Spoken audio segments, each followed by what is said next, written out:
Hi everybody, welcome to my new screencast about Visual Studio 2013. I'm doing some things a little bit different than normally I do in screencasting. First of all, I changed my resolution because I recognized it was a little bit too small the last times. Let's see if it's better now. Second, I don't have a splash screen. Okay, that's not the point. And we will talk today about the RTM of Visual Studio, the new Visual Studio. And the purpose is just to show some things that I'm interested on. It's not all of the features are covered here in this webcast, but it's okay for me, and maybe I go a little bit deeper in some points than other webcasts. Let's see if it brings something to you. Okay, let's start over. First of all, I'm in RTM now, right now. Visual Studio isn't released officially, but only available to MSDN developers. And so some things are not quite rounded up at the moment. First of all, you have now a notification center here in this area. This is a little bit quiet at the moment, which is because of their RTM state, I guess. Most of the extension and tooling vendors are just porting it maybe to the new version. And I'm for myself, I recognize that it's not so easy to support the new Visual Studio because some of the APIs for the extension manager have changed. So it's not just flagging it with support Visual Studio 2013 and that's it. It's a little bit more to do. And that's why I think that this area is a little bit quiet at the moment. Normally when you hit it, you get those notifications which came up here from the bottom right, which said, hey, you have to update this or upgrade that. And that's this is covered in this notification area so that you can see it here, and it's a little bit not so noisy like it was. Okay, that's cool. Second thing, which is interesting for not all of you, some extensions are not working. For example, Xamarin, which I'm using very often, is not supported to Visual Studio 2013 at the moment, which means if you want to install it right now on your machines, be careful. You have to install it on Windows 8.1, which is released on MSDN also, in order to get all of the available features of Visual Studio 2013. It's especially for app development, for Windows App Store, it's very important to have Windows 8.1. If you don't have it or you don't want to upgrade your Windows installation, just take a virtual machine because you are depending on Visual Studio 2012 to be installed on your machine, and that's why be careful. I just upgrade my Windows 8 to Windows 8.1, and one hint at the moment, I'm just talking a lot of at the start, but excuse me for that, it's important. When you upgrade from Windows 8 to Windows 8.1, and you have linked your account, your Windows account, to a Live ID, everything will be okay because he will recognize all your settings and everything. If you don't have this link, be careful on upgrading your Windows because at my coworker, all the apps were uninstalled on the upgrade. I don't know why, and it was kind of naked, the system, afterwards. So be careful. Okay. Another new feature which isn't so important, so in the center of importance, is this one. You see my name here, that's my real name, and my picture. And you're just, when you see this means that you have connected your Visual Studio with a Live ID. And this Live ID is not just because you have a nice picture in your Visual Studio. The other thing is that you have the ability to, for example, synchronize your settings of Visual Studio between multiple PCs, multiple installations. That's kind of cool. And another thing which is very very cool is that you have the ability to connect to those live. Yes, I'm signed in. This live Team Foundation servers on visualstudio.com, which I will show later on. Okay. Another new feature, the first new feature which I will show you in code is the thing called editor.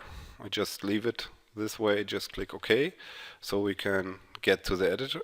And the editor has new features which were announced previously, but it's cool to take a look at.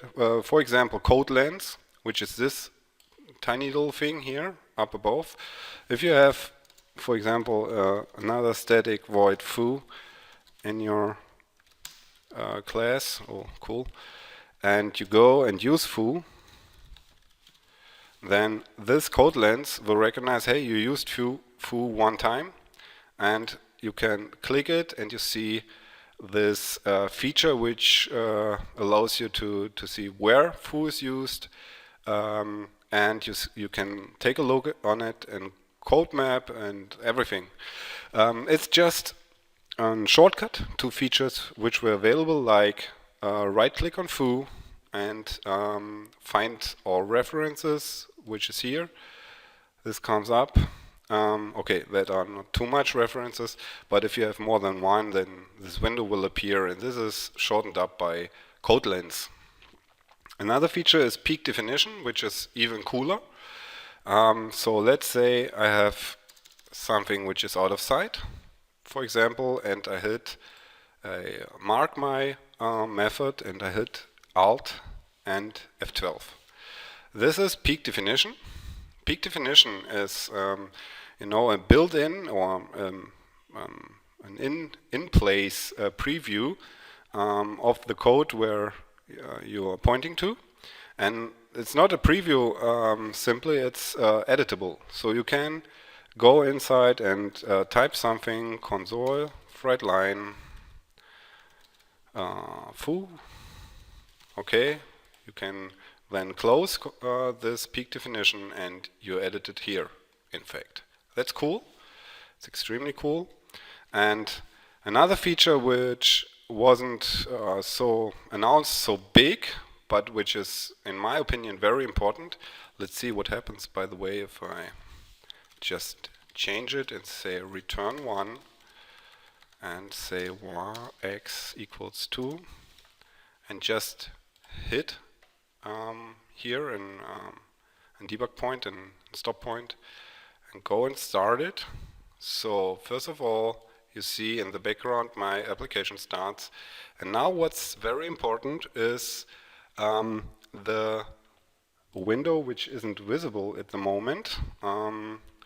Okay, now I got it. It's autos window here. I brought it to view, and now let's step through. Okay, he goes into return 1, and now you see something here. You see he is giving you the return value of the foo call. Here you see it, which wasn't available in the past, and now if you go to the next line, the return value vanishes, but if you use IntelliTrace, you can go back to this state. You see the return values of functions, which is pretty cool. Another thing which is very important to me is just go inside on I have to say I'm on a 64-bit machine here running this, and you go in and edit and continue. And now when you go, you see, okay, he's returning 2. That's cool. Edit and continue on 64-bit. Very important. Okay, we got it. The editor is extended by a new scroll bar too, which is, you see, if you hover the scroll bar in this state, I can see a preview of the code inside. It's very cool, and you can customize it. You go to scroll bar options, right click it, scroll bar options, and you can say, okay, show me a medium preview of my code. So a lot of developers recognizing code parts on the shape of the code, and that's helpful here. And if you switch it off, it's just this scroll bar, and some of the colors here don't don't be confused. They are coming from ReSharper, which I use. So don't take a deeper look at the colors. Just take a look at the scroll bar. Those items too. Okay, that's that. And another thing which is okay. Let's finish with the editor first. Another thing which is coming into place in this version are the Azure features and things like that. It's built in very tightly into Visual Studio. It's not part of this screencast. Maybe I take a look at another screencast, because it's so huge, this area. It's not valuable to go just scratching it on the surface. Okay. Next thing, which is very interesting, is Team Explorer, which is this one. I've just opened up some of my one of my team projects here.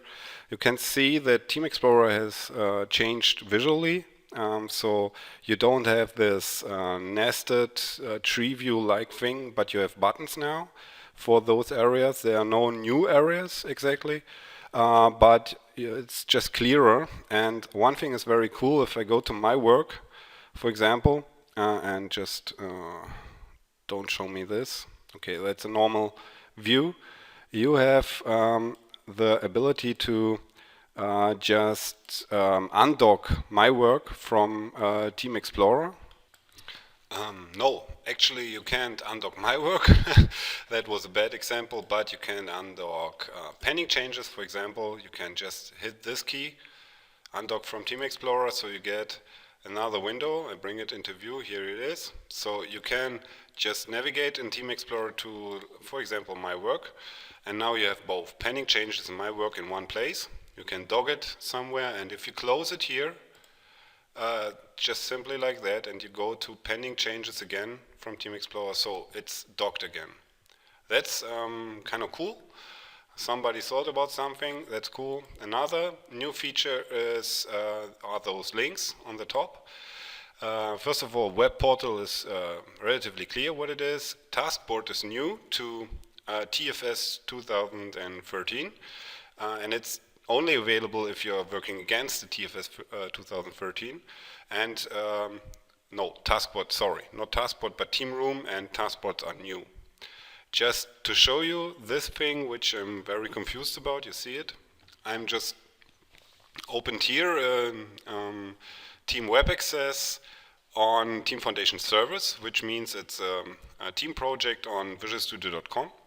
And here you see the new welcome, the overview page, the new one. It's ordered, completely new, and you can customize it here in these areas like you are used to. But the new thing about it is, first of all, that you have under work, new, it's not so fast today, new boards and color highlights on the state of single items like backlog items, sprints and things like that. You have completely, even on backlog, you get a board, which is new, this new board, and you have team rooms. Let's go to home again, and team rooms. It's just loading a little bit slow, and team rooms are simply some kind of chatting area right now. I think it's there's a hint in team rooms too that it's beta right now, and I think it will be extended in the future. Right now it is just for sharing text messages like SMS, and you can just not only share them, but they are stored historically. So you can go back like two weeks back and just see what was chatted inside of it. That's maybe a little bit cool. I don't know exactly for what it is right now, but maybe it is for co-workers which are, extremely working on different places, which can phone or something like that, can chat with Facebook. I don't know, something like that. It doesn't come up, so I just show it later on if it's not beta anymore. Let's see. Okay, so Team Explorer is new on some areas, but it's behaving like the old one. Like it was introduced by TFS 2012 with update I don't know. Git is now a first-class citizen. If you go to connect, you see that there are a lot of servers and you just can add a Git repository like it was in previous versions of Team Explorer. Okay, let's go back. We have to cover two more things. First of all, which I'm very glad about, is Entity Framework 6. It goes now to tooling, you see. Entity Framework 6, I just try to add a new item very quickly. Data, Entity Framework, data model, just leave it at model. Next, I just prepared a little bit. AdventureWorks. So here you can see in the wizard you get the options to do the old one or the new one.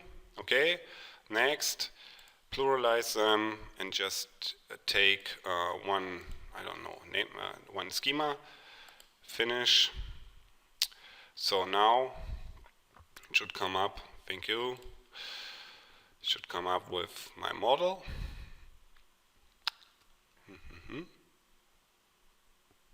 Yeah, cool. There it is.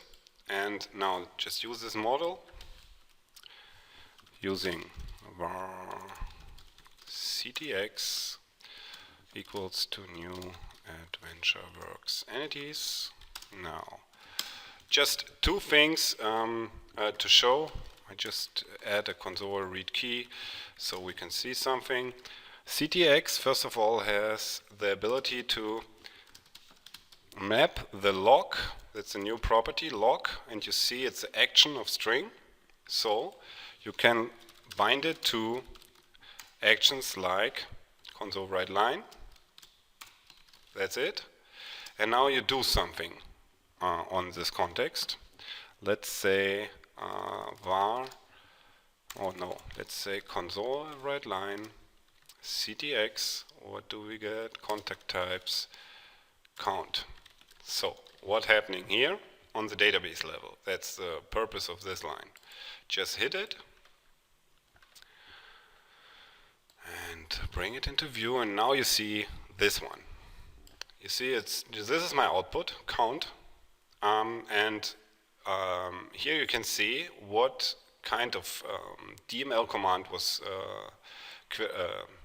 run against the database. You see the execution time, stamp, and the execution duration, and you see what kind of result was retrieved. So that's extremely cool. You can map this log method to to maybe trace write line, or you can map it to tools like nlog, and thus you can control it better where logging of database logic is done. That's pretty cool. Another thing which is very hardly been evaded is CTX contact types to list, and now you see this one, to list async.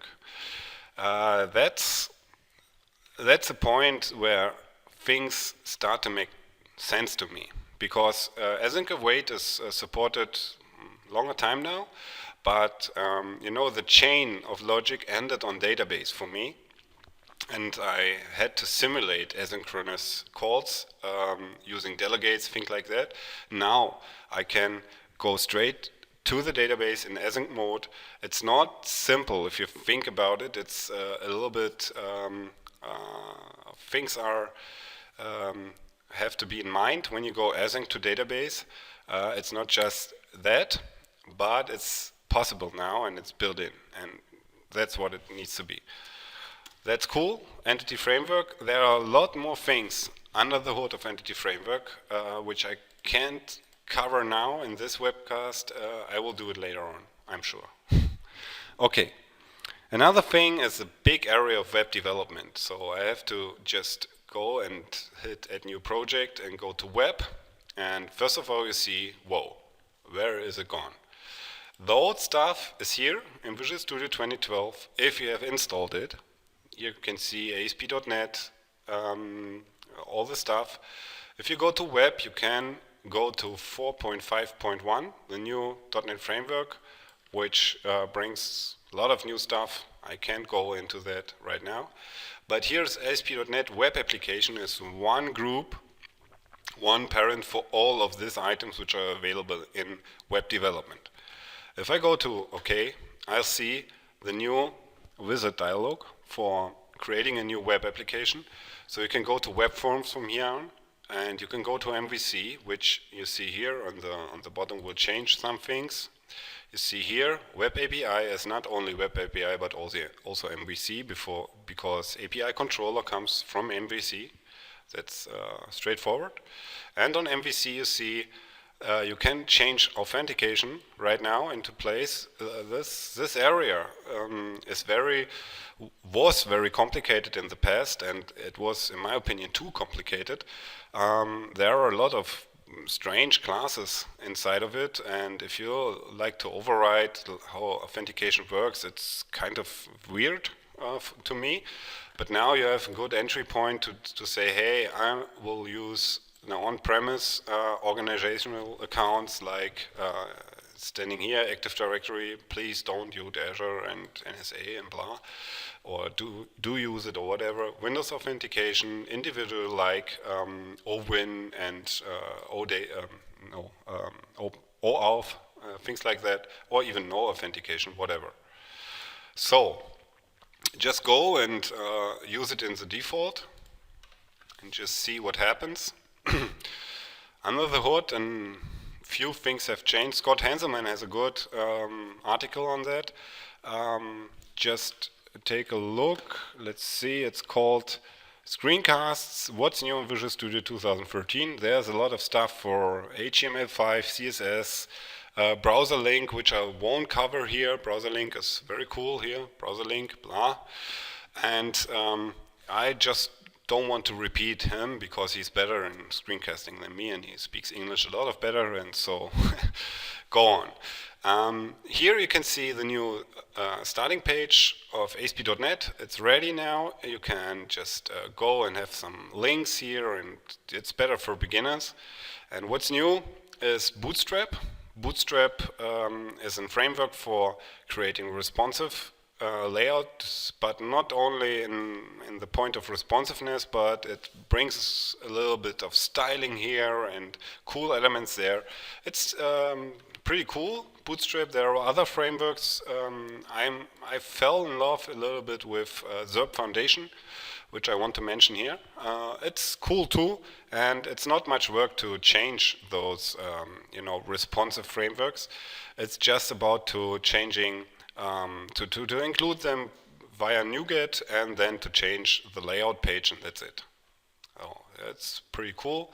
Let's take a look at the default and begin with packages config, because a lot of stuff in ASP.NET MVC is traditionally done via NuGet. And first of all, what's cool, this list of packages has been is smaller now. Pros of MVC development won't miss, but we'll see that it's not here. .NET Open Auth, it was, it was sick, because if you try to get rid of it, those DLLs, it was just throwing errors like hell. And now they got rid of it, and they have those pretty straightforward, namespaces included, and it's no problem to get rid of it, and that's cool. It's a little bit, tiny. I like tiny. So here you can see Bootstrap, which is now in the default. You can see that Entity Framework is 6.0 by default. And you can see that they are included something new here. For example, Respond. Respond is a JavaScript library, which is like a modernizer for responsive sites, which means that you can you have problems with responsive design on old browsers like EA8 and before. And this Respond is made for just ensuring that most of the features are supported by this browsers too, because a 12-column layout of responsive layouts is very complicated for those browsers. So we have this. We have to keep in mind that some extra tools are needed For example, I was a little bit surprised that I had to install this one, Web Essentials, by hand. Mads Christensen did a great job on this library. It just extends the web features of Visual Studio amazingly. It's worth another a single screencast to just point out the coolness of this stuff, and go to Mads Christensen's site to get more information. Use it, and it came up with a version for 2013, which is a flag for me that, oh hey, we didn't integrated it into Visual Studio, which was planned. I heard about it, that there were plans, but not all features made it to Visual Studio. So, by the way, use this one. It's from me, it's my extension, so use it. It was just advertising, in screencast advertising. Cool, a new thing I invented. Just tell people. So, another thing here is now that these views, for example, the shared layout, they are pretty small, but they are working. If I just started in, let's say, Page Inspector, where is my page? Here it is. Normally I have, 3 monitors, and I have just to make here artistic moves to bring it into view. Let's just dog it. I tried to dog it. Here it is. Here it is. Let's hide the Autos window. Now you see Page Inspector. That's a new layout. Bootstrap comes into place. You have login. Okay, let's small this one. You see, this is responsiveness. Like the menu comes on phones from the top and things like that. Let's do it again in the normal size, and now you have Page Inspector here. Plus, it is integrated via browser link if you want to, but this is a single thing. Okay, so I showed you this. That's cool. I'm just very how to say, like a facet. It's a cool thing, Visual Studio 2013. It's not the big release. You see a lot of new stuff in HTML5 too. It's not so heavy. You have cool little nice features like add new item, and now in the web area you have this grouping, and you can see, for example, Signal R is first class citizen 2. You can just say, hey, give me a new hub class, and how must it be done in C# to generate a hub class. Okay, you have a hint, and you have this hub class here somewhere, my hub 1. So this is pretty cool. Some things like CoffeeScript are now integrated, and they did a great job with this Visual Studio, by the way. Now it's time to, we have to wait for the official release to see if tools like Xamarin come into place, and if this flag will go busy or not. I think so, and I just love to use Visual Studio 2013, and I hope I just gave you a little glimpse on what it can do and what's important. Okay, let's see, and see you again. Bye.